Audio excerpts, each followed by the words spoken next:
queríamos escuchar su reflexión. Primero, queremos ratificar esa solidaridad con toda la gente en Quito y en las diversas ciudades y localidades que se han visto afectadas por esta paralización y por toda esta situación tan conflictiva, Pedro José. Desde Quito me agradezco la solidaridad porque la para de actividades, realmente la imposibilidad de llevar a cabo la vida normal, de salir y ganar el sustento para muchos ecuatorianos que viven en Quito significa un momento de tragedia. No solo la dificultad de moverse, sino el hecho de dejar de producir y en tal virtud complicar las condiciones de vida de la familia. Lo que sí es importante decir es que lo que estamos viendo no es ni blanco ni negro. En realidad hay muchas demandas que forman parte de la protesta social que son válidas. Lo que no es válido es a título de protesta social, es destruir la vida de otras personas. Yo siempre he dicho que la calle no calle es parte de vigorizar un sistema democrático republicano responsable, pero en nada puede servir para ensalzar líderes violentistas, actitudes destructivas y peor que eso, agendas ocultas detrás de las amenazas al poder como las que nos ofrece el señor Leonidas Issa, a quien hay que preguntarle qué agenda tiene detrás de esto.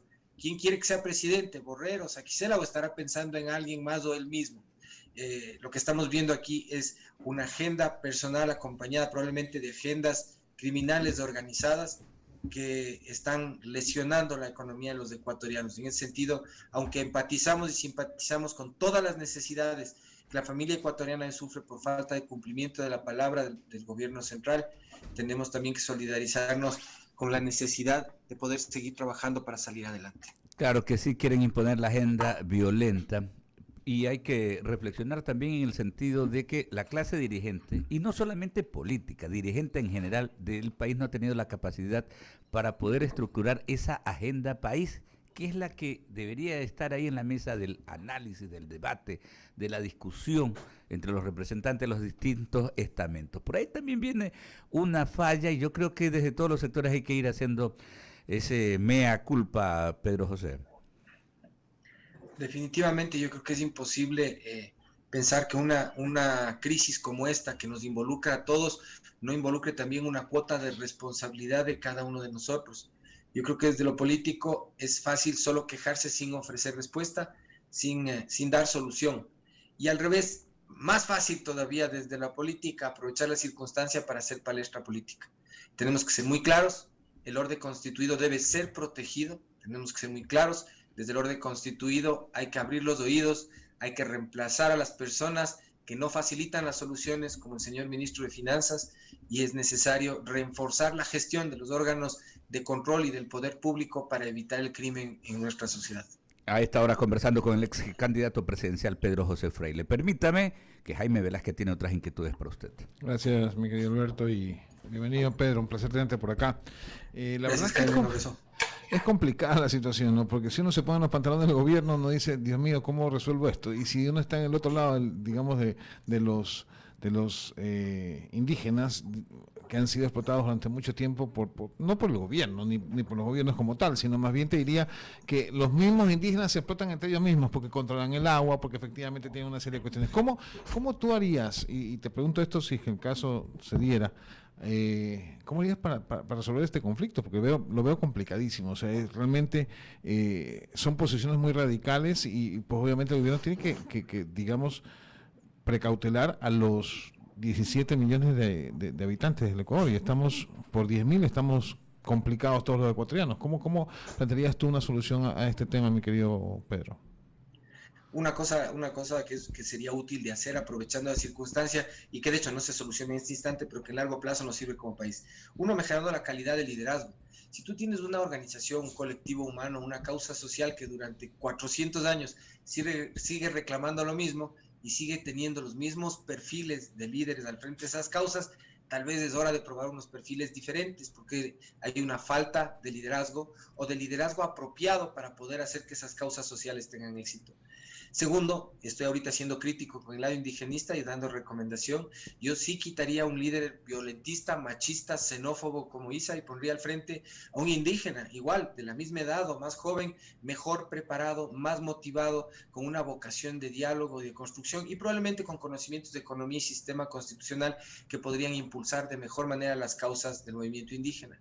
Dentro del pliego de peticiones hay una que dice no produzcamos más petróleo, pero abaraten el valor de la gasolina, más o menos. En resumen, esa es la petición. Eso no tiene ni pies ni cabeza. Entonces, tal vez es necesario dimensionar lo que se pide para poder negociar lo que se necesita. Del lado del gobierno, por otro lado, es necesario que dejemos de hacer lo obvio. Los consejos de los organismos técnicos, sobre todo multilaterales como Naciones Unidas, son muy útiles, pero no vayamos a caer otra vez en los procesos de mediación o negociación que justifican los premios y los ascensos de los funcionarios de Naciones Unidas, pero que a nosotros no nos sirven de nada. Si de un lado llegan los indígenas y te piden el respeto de sus derechos ancestrales y tú les contestas diciéndoles desnutrición infantil crónica, es un diálogo de sordos, están hablando de dos cosas distintas, es imposible ese diálogo. Entonces yo creo que el gobierno puede hacer mucho desde el punto de vista técnico-político por plantear cosas que sí se puedan hacer. Tiene que tener mucho cuidado el gobierno de que entre el tumulto no se colen intereses que son de fuera de las causas sociales. Por ejemplo, en la época del gobierno de Voldemort se crearon estos gremios paralelos de trabajadores, de agricultores, de transportistas, y en la mitad del tumulto al gobierno ahorita no solo le viene el tema indigenista, le van a venir unos gremios de transportistas que les van a pedir más frecuencias, que les van a pedir prebendas, van a asomar un poco de almas, digo yo, que van a salir del cementerio de la mala política y van a tratar de aprovechar la circunstancia de la, entre comillas, negociación con el indigenismo para salir ganando. Si el liderazgo indígena lo deja, va a salir perdiendo como siempre, y la siguiente manifestación tendrá el mismo contenido que ha tenido en todas las plataformas de lucha. El gobierno tal vez tiene la necesidad de ser transparente en hablar de estas cosas con los manifestantes, ayudarle al indigenismo indigenista a conquistar cosas. Y para eso no puede hablarles de desnutrición crónica infantil. Otra cosa adicional que puede hacer el gobierno es reemplazar a los funcionarios que tienen una agenda que no le permiten atender hoy, más que nunca, inversión social de tipo urgente.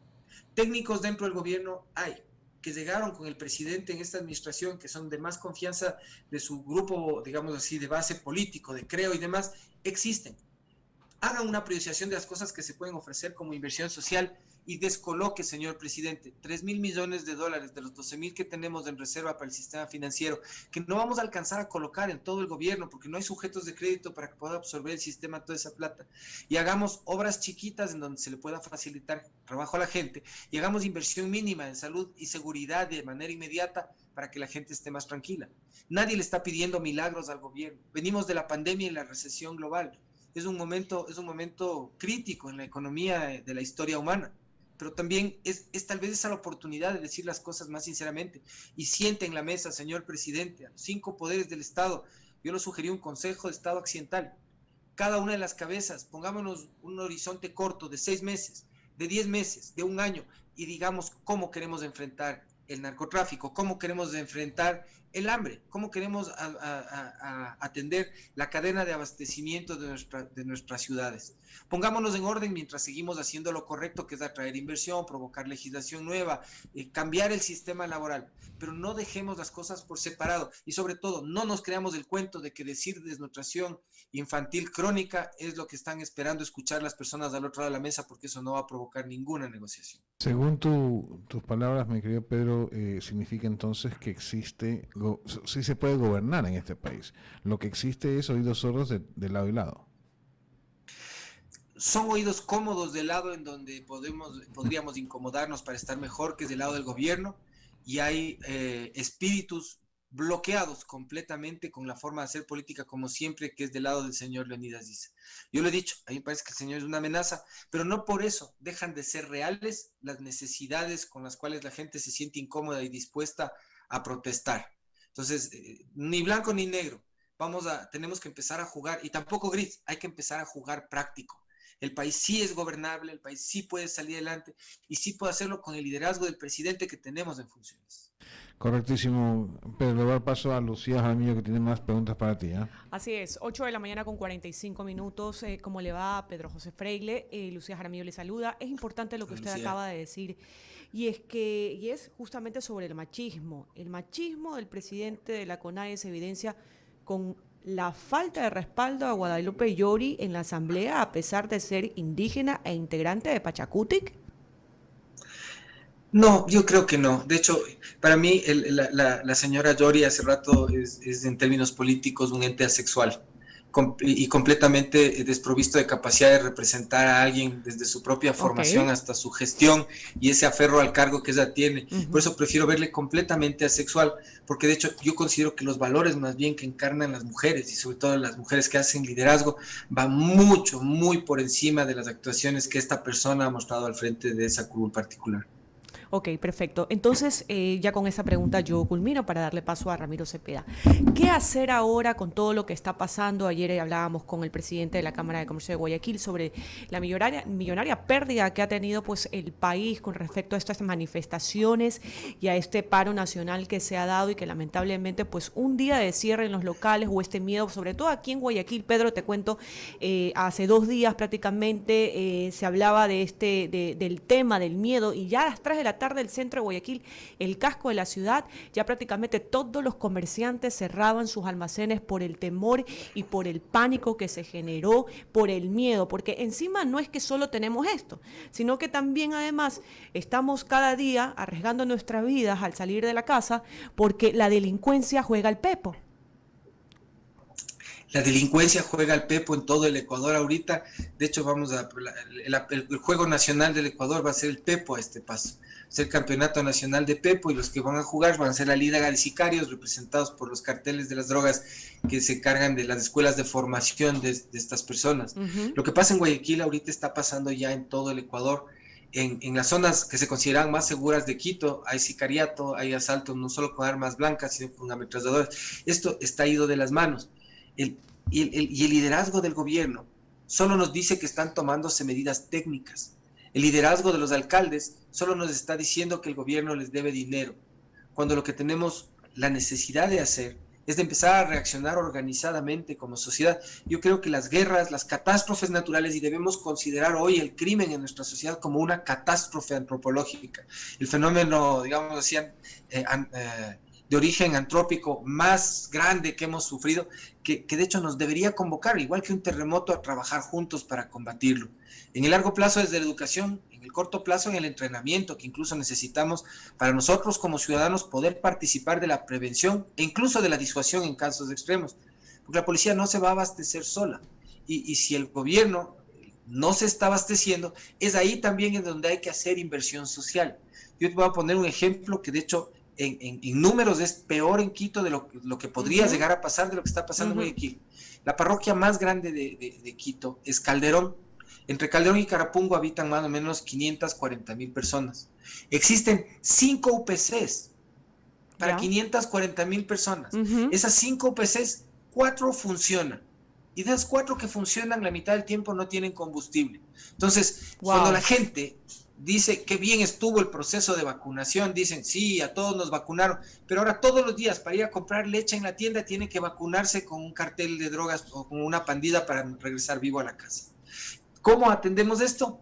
Pidiendo entrenamiento, haciendo participación ciudadana, pidiéndoles a los alcaldes que se bajen de los escritorios a organizar a la gente, coordinando con la policía, reconociendo el valor que tiene un funcionario de seguridad que nos representa, nos sirve y nos protege.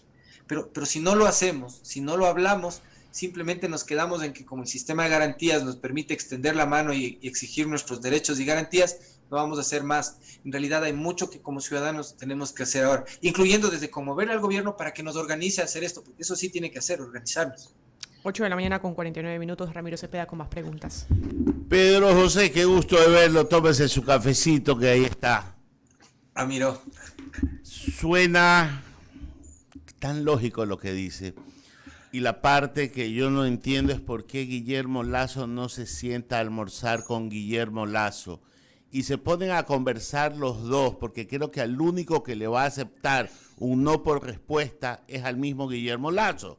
Entonces, estamos partiendo de una premisa en de que muy probablemente todo lo que está sucediendo pudo haberse evitado si hubiéramos actuado con un sentido práctico y de política, porque gobernar es mucho más amplio que administrar.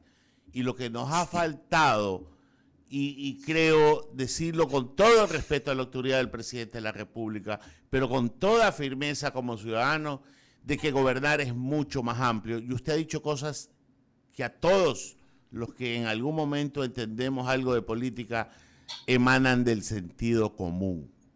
No es conversar, hay que conversar con la gente idónea y es actuar y sacar a los perversos que no piensan dentro de un gabinete cómo mantener la estabilidad de un régimen, si no piensan cómo tener la foto adecuada para quedar bien.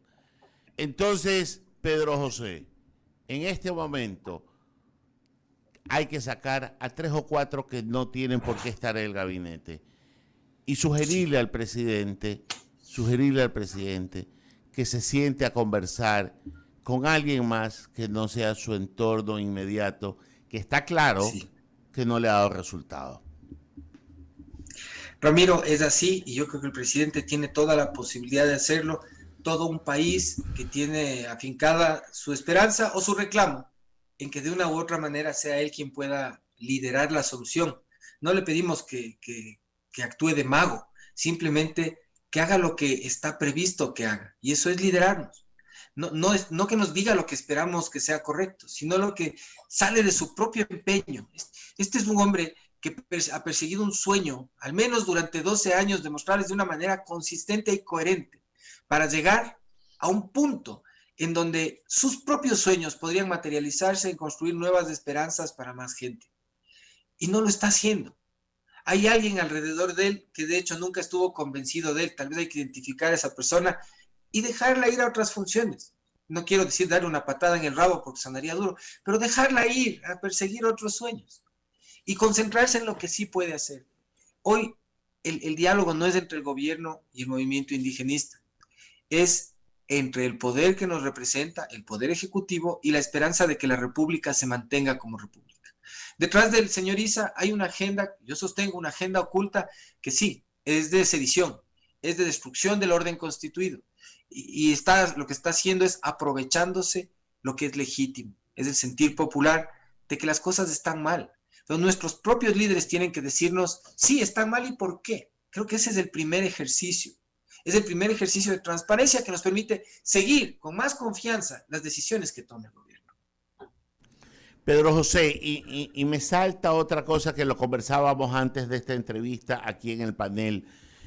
Y yo decía, el problema indigenista y el problema de este sector de la patria hay que resolverlo ya, porque se ha vuelto una espada de Damocles para cualquier gobernante, no para para cualquiera, porque nunca hemos tratado el problema de una forma profunda, porque es un pueblo relegado, porque están en una zona geográfica deprimida, en donde la geografía de esa zona los hace trabajar en precarias condiciones, en donde su alimentación es deficiente, en donde la salud es carente de cualquier punto intermedio para poder salvar una vida y tienen que recurrir siempre a la ciudad, en donde incluso su propia vestimenta es deprimida y malentendida por una sociedad que no quiere reconocer sus orígenes.